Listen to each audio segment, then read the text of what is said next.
Olá, meus amigos do Alma Luz. Estavam com saudades? Eu também. Eu também estava com muitas saudades, mas estamos aqui para retomar o nosso bate-papo sobre o livro Maria de Nazaré, João Nunes Maia, Espírito Miramês, uma psicografia, naturalmente. Afinal de contas, a gente vem tratando aqui já há algum tempo a respeito desse outro ponto de vista disponível para nós, para a gente poder entender os bastidores de algumas situações da vida e, por que não, então, lançar mão disso se está aí ao nosso alcance, né? Então, a gente compartilha com vocês aqui um pouquinho dessa obra muito interessante. Eu recomendo a vocês, se ainda não viram, dar um pulinho lá atrás e verem os outros 2 vídeos que a gente já fez a respeito. E para conhecer o nosso canal, se de repente é a primeira vez que você está aqui, está caindo de paraquedas, não sabe bem aonde você está no Alma Luz. Você está no Alma Luz. Aqui a gente faz o estudo do Evangelho no Lar. Esse estudo ele está pausado nesse momento para a gente dar continuidade aqui na leitura do livro. Não é uma leitura completa, eu não vou ler trecho a trecho, a gente vai fazer um comentário, um apanhado em blocos, não necessariamente capítulo por capítulo. Hoje, por exemplo, a gente vai passar por 3 capítulos de uma vez.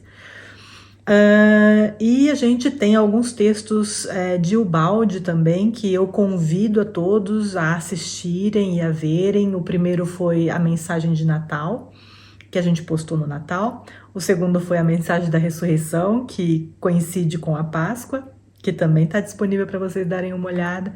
Eu acho que esses 2 vídeos, eles são já um cartão de visitas para que vocês devagarzinho vão tomando conhecimento desse nome que não é muito falado, né, nos meios espiritualistas, Pietro Baldi, mas que é fundamental, importantíssimo, necessário e realmente os seus ensinamentos, ou a mensagem que ele trouxe através da sua, a gente pode falar mediunidade inspirativa, eu diria mais paranormalidade inspirativa, sabe? Tô lendo o livro As Noures dele, que explica, né, esse contato que ele teve para conseguir trazer as mensagens e os livros que ele trouxe. Realmente é alguma coisa a se pensar, né? Tudo que ele fala lá, tudo que ele traz lá. Quem sabe um dia a gente fala sobre isso, mas sem mais delongas. Bem-vindos ao canal, obrigada por estarem aqui, mas vamos continuar então o nosso bate-papo sobre o livro Maria de Nazaré e a gente vai começar com um capítulo maravilhoso que se chama Renasce Sofia.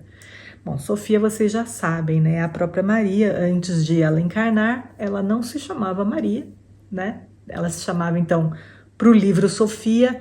Até que ponto que isso é realmente o nome que ela trazia das esferas superiores de onde ela veio, eu não sei dizer, não está explícito aqui no livro. Mas uma coisa está muito explícita, o fato de a vinda de Maria e de tantos outros espíritos que vieram em todas as partes das civilizações existentes naquele momento no nosso planeta, pavimentando o caminho para a vinda da entidade maior, que é o nosso Mestre Jesus, o Cristo. Quando a gente lê sobre isso, quando a gente vê o preparo, quando a gente vê o trabalho, quando a gente percebe as falanges dos ceareiros do bem, que é como eles se denominam aqui, né, esses espíritos investidos na preparação do ambiente, na preparação das pessoas, na inspiração das pessoas, isso mostra pra gente dar algumas dicas, algumas informações importantes, porque realmente naquele momento foi um marco na nossa caminhada espiritual, não só porque Jesus esteve entre nós. Muita gente nem acredita em Jesus. Agora, uma coisa é fato, é fato. Se ele não tivesse vindo, nós estaríamos na completa escuridão ainda. Nem um terço das coisas que aconteceram desde lá, em termos do bem, teria acontecido hoje. A gente ainda não seria capaz de entender misericórdia, perdão, amor, né, ao próximo. E são mensagens que ele trouxe. Aí a gente pode, né, argumentar, poxa vida, mas vieram tantos outros depois dele também, com certeza. E a gente não está aqui querendo diminuir ninguém. O que a gente quer é que todo mundo entenda o tamanho do Cristo. O tamanho do Cristo, ele é muito grande, espiritualmente falando, obviamente. E nós estávamos, eu não sei nem se a gente pode falar a infância da humanidade. A gente talvez estivesse na fase bebê da humanidade. E aí a vinda dele para cá permitiu que a gente entrasse na infância da humanidade. Porque eu não consigo ainda imaginar que, assim, atualmente a gente está numa adolescência rebelde, na minha opinião, né? Uma adolescência rebelde e necessária, porque a gente está se descobrindo e as coisas externas fazem a gente olhar para dentro, né, e perceber para que a gente quer dar valor ou não. Então, tudo que está acontecendo é extremamente necessário, mas a vinda dele abriu uma porta, permitiu que a gente desse um passo na direção da luz, né? Ainda que demorasse, assim, de lá para cá, são 2000 anos, a gente ainda está onde está, mas fazer o exercício de imaginar se ele não tivesse vindo, o que teria sido, eu acho que é bem interessante também, porque realmente a vinda dele não só causou a separação do tempo, né? A gente conta antes e depois dele. Isso é só uma simbologia do que ele representa. Assim, a gente não tem nem noção dessa separação do tempo, do que ela efetivamente representa em termos espirituais, né? Realmente é tão forte isso que ele trouxe que refletiu no plano material, na separação do tempo entre antes e depois dele. E, claro, falando da vinda dele, Sofia estava aqui justamente para também preparar, não só preparar o caminho, né? Existia a necessidade de um canal perfeito para a vinda dele. E ela era esse canal. Então a vinda dela para cá realmente foi algo fantástico e fenomenal. E às vezes a gente, né, se imagina assim, na nossa situação, na nossa condição espiritual hoje, se imaginar encarnar lá atrás, na Palestina de 2000 anos atrás, imagina o sofrimento, ainda mais uma mulher, o sofrimento que deveria ser isso para nós. Pensa a gente na nossa condição aqui, né? Em toda dificuldade cultural que se vivia naquela época, dos preconceitos e das lutas e da dificuldade de se falar verdades importantes para as pessoas, né? As pessoas estão presas a dogmas e a informações às vezes desviadas da verdade. E se pra gente seria difícil, imagina, Maria, né, Sofia veio dos altos escalões da espiritualidade superior, né, não precisava encarnar, e aí vem pra cá num lugar desse, cai no meio desse pessoal, né, não falando agora dos judeus, porque qualquer civilização que ela tivesse caído naquela época seria igual. Então, assim, realmente tem que ter muito amor nesse coraçãozinho para querer vir para cá e querer ajudar a humanidade, né? Então, só por isso a gente deveria ser gratos a essa mulher maravilhosa. Mas, enfim. E claro que a ideia ou a informação sobre a vinda dela, sobre que realmente estava próximo, né? Tudo aquilo que se falava não só no plano material, né? Nas profecias que falavam da vinda do Messias, era só um reflexo de tudo aquilo que também se ouvia do lado do plano espiritual, né? Existia uma ansiedade, né? Uma expectativa, uma espera para a vinda desse Messias já há muito tempo. E claro, a gente já falou aqui, né, nos outros vídeos, nesse momento a própria espiritualidade superiorzona já estava preparando todo o ambiente, então assim, se sentia no ar, né, as notícias, a informação de que o Messias estava chegando, tanto que lá em Nazaré, nesse momento, tudo traduzia essa vinda do Messias, a informação da vinda do Messias, era alegria, era paz, era cura da fonte, né, da Virgem e tal. E aí, claro, não ficou restrito apenas àquela região. A notícia se espalhou pela terra inteira. Então, espíritos dos lugares mais distantes do planeta Terra vinham até Nazaré para reverenciar aquele espírito que estava ali encarnando. Afinal de contas, espíritos de uma hierarquia superior não tem mais esse tipo de separação que a gente tem aqui, religiosa, de crença, de culto, né? Então eles vinham reverenciar esse espírito maravilhoso que estava chegando, ou mandavam representantes. Foi uma comoção no planeta Terra inteiro. E aí, então, eles começam a contar a respeito do nascimento mesmo, né? Da vinda de Maria. E aí, ela estava naturalmente acompanhada dos três anjos, né? Que a gente sempre ouve falar na própria Bíblia, um deles sendo Gabriel, que está ali realmente acompanhando todo o processo e amparando todo o processo. São espíritos realmente de alta hierarquia, que estão ali acompanhando. Ele faz uma oração comovidíssima, né, justamente para também ajudar a pavimentar o caminho da vinda de Maria. E a Ana, né, a mãe de Maria, ela entra num transe praticamente na hora do parto, assim, ela meio que não está ali presente, ela fica transfigurada no momento do nascimento da filha dela. O que acontece, a gente não está ali sabendo, o livro não vai até esse ponto para explicar o que está realmente acontecendo com ela.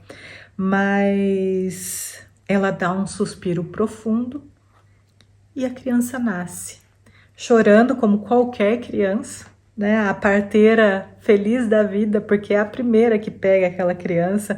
E, gente, quando eu falo feliz da vida, é porque todo mundo ali naquele entorno realmente estava sabendo da profecia, estava consciente, não consciente a nível espiritual, ninguém sabia que era um espírito superior e tudo mais. Não, eles sabiam da profecia que Maria seria a mãe do futuro Messias, né? Então, aí ela chora, né? Ela nasce e o pai dela tá ali num outro cômodo, né? Não estava ali participando do que estava acontecendo. Ele escuta esse choro, ele fica muito emocionado, ele recorda, né, todas as profecias, o sonho que ele teve junto com a própria mulher dele. E ele ainda não tem coragem de entrar no quarto praticamente para ver aquele espírito tão iluminado. E aí quem chega para visitar nesse momento do nascimento de Maria é aquele rabino, o Azedã Moá, que os encontrou na fonte da Virgem. Eles convidaram ele para ir até a casa, e aí ele também, o próprio rabino, relatou um sonho que ele teve com a vinda de Maria, né? Então, quando ele chega lá, o pai de Maria tá lá na sala, assim, meio que sem saber o que fazer, e ele fala: não, vem cá, já que você chegou, você vai ali, né, se preparar, se limpar da viagem, e a gente vai junto no quarto conhecer a criança. E a Ana, ela acorda do êxtase que ela estava ali no momento do parto dela, e ela olha aquele bebezinho que está ali dormindo placidamente do lado dela, e ela fica muito emocionada. E aí acontece uma coisa muito interessante, porque no plano espiritual, a gente já falou, tem esses 3 anjos do Senhor que estão ali juntos, dentre eles Gabriel, espíritos de elevadíssima hierarquia, e eles estão ali entoando hinos de louvor a Deus e tudo mais. E nesse momento, eu vou até ler esse pedacinho porque é muito interessante, olha só. Eis que entre os 3 apareceu uma luz diferente das demais, cujo brilho era de um encanto sem par, as cores indescritíveis acompanhada de um aroma que embriagava de felicidade. Ela deslizava entre as 4 paredes, como que beijando o ambiente, com uma suavidade que até o sábio e o santo desconhecem. A luz viva, depois do passeio em todo o ambiente respeitoso, pairou sobre a criança recém-nascida, tocou sua fronte com a maior das ternuras que se pode conhecer, e Sofia, mesmo em um corpo que ainda não obedecia plenamente às suas reações espirituais, sorriu demoradamente. Bom, aqui diz no livro que os 3 espíritos, dentre eles Gabriel, identificaram a luz como a própria presença divina ali entre eles. Ajoelharam-se humildemente e tudo mais. E conforme a gente vai aprendendo sobre a figura do Cristo, não Jesus, o homem que esteve aqui entre nós, isso era uma das personalidades dessa figura do Cristo, mas o próprio Cristo de Deus, esse ser iluminadíssimo, que foi o melhor médium da mensagem divina entre nós, demonstrando assim a sua conexão direta com o Pai Celestial, permite-nos interpretar talvez essa luz divina como sendo uma própria visita do Cristo ou de um pedacinho seu que seja, sentido pelos demais como presença divina, porque ele vibra já com o Pai. Ele já está numa hierarquia, numa proximidade com o Pai, que faz com que ele vibre como o Pai. E aqueles que estão num degrau abaixo, hierarquicamente falando, percebem-no como o próprio Deus. Assim como nós, quando vemos uma entidade muito iluminada, tendemos a achar que é um santo, que é um arcanjo, que é seja lá o que for, que pra gente está muito alto e muito iluminado. Para um arcanjo que já está lá no altão, ele vê uma coisa dessas, ele acha que é o próprio Deus. Ou ele, imagina ser a própria presença divina, e não deixa de ser, uma materialização da presença divina, uma vez que o Deus em si não tem nada de material, Bom, aí diz que ela recebeu o nome de Maria, como a gente já sabe, então a partir de agora ela vai vão se referir aqui a ela no livro como Maria. Informa também a respeito dos ceareiros, que estavam ali acompanhando, e foram muitos dias de festa pelo nascimento da criança, não só no plano físico, como também no plano espiritual. E os ceareiros estavam num momento assim meio bittersweet, assim, entre alegres e tristes ao mesmo tempo, porque alegres, claro, tinha se cumprido uma parte do trabalho que eles vieram desenvolver, que era o nascimento de Maria na carne, estar aqui entre nós encarnada. Mas ao mesmo tempo eles perderam uma amiga muito querida e que ajudava muito no plano espiritual, no trabalho que eles tinham que fazer. Mas é claro que isso é só um sentimento que não atrapalha, muito pelo contrário, só estimula mais esses ceareiros a trabalhar, e eles, apesar de estarem ali justamente para ajudar ao estabelecimento realmente dessa paz na terra que permitiria a vinda do Messias, eles, como qualquer espírito de ordem superior, não interferiam no livre-arbítrio de ninguém e não tiravam a liberdade de ação de ninguém, nem de Maria seria diferente. A partir de agora ela receberia sim o amparo, a proteção, a inspiração, mas em nenhum momento viria algum espírito para falar para ela o que ela deveria fazer.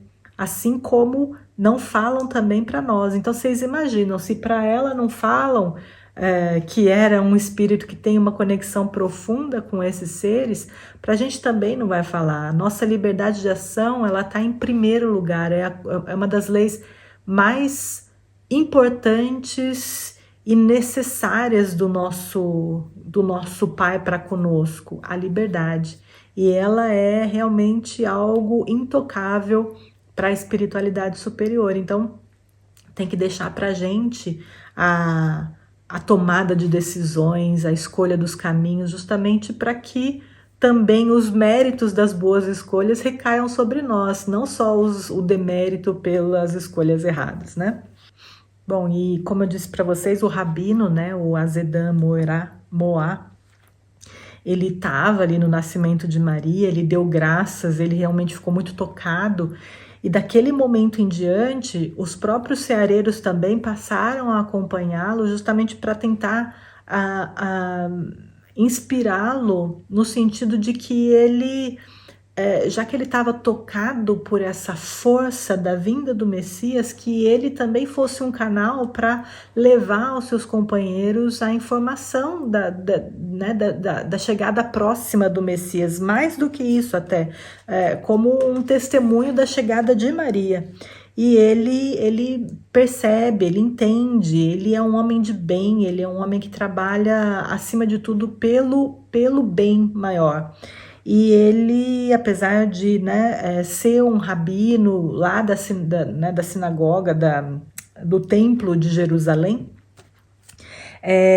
ele se sente realmente tocado e vai buscar nas escrituras os textos que vão ajudá-lo a dar, num dia em que várias pessoas estão visitando o templo, os rabinos, eles fazem ali as suas exposições e ele aproveita um desses dias para justamente falar, reforçar as profecias a respeito da vinda do Messias e dar o testemunho dele dizendo que ele não só espera e crê na vinda do Messias, como também participou de um evento muito recente que foi o nascimento da futura mãe do Messias. Imagina o burburinho que isso não causou, naquele pessoal, que, claro, balançava entre aqueles que queriam correr para Nazaré para conhecer, a família e a criança, e aqueles que, Então isso é absolutamente normal, mas essa parte é super interessante, super importante, porque às vezes a gente, quando aprende a respeito da vinda do Messias e da chegada dele, a gente acha que eram coisas assim muito como hoje, que a gente lê um Apocalipse e lá fala da segunda vinda de Jesus, ou a segunda vinda do Salvador, ou sei lá, e a gente nem presta atenção, nem tá olhando para isso, nem sabe, interpretar os escritos apocalípticos da forma como deveria ser interpretado.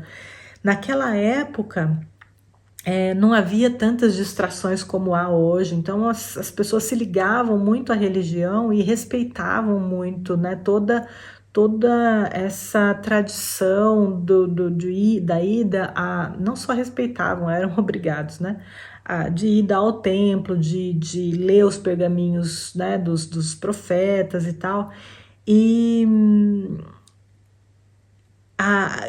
estava ficando cada vez mais, era um assunto cada vez mais recorrente na boca de todo mundo. A vinda do Messias, a chegada do Messias.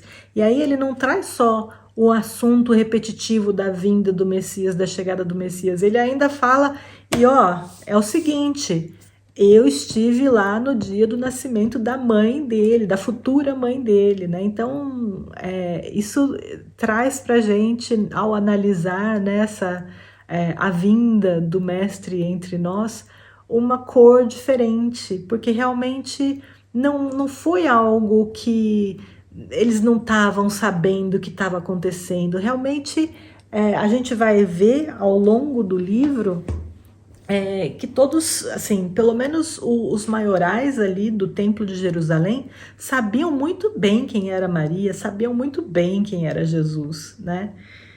Enfim, sabiam e não sabiam ao mesmo tempo, né? A gente percebe isso na forma como tudo se deu depois.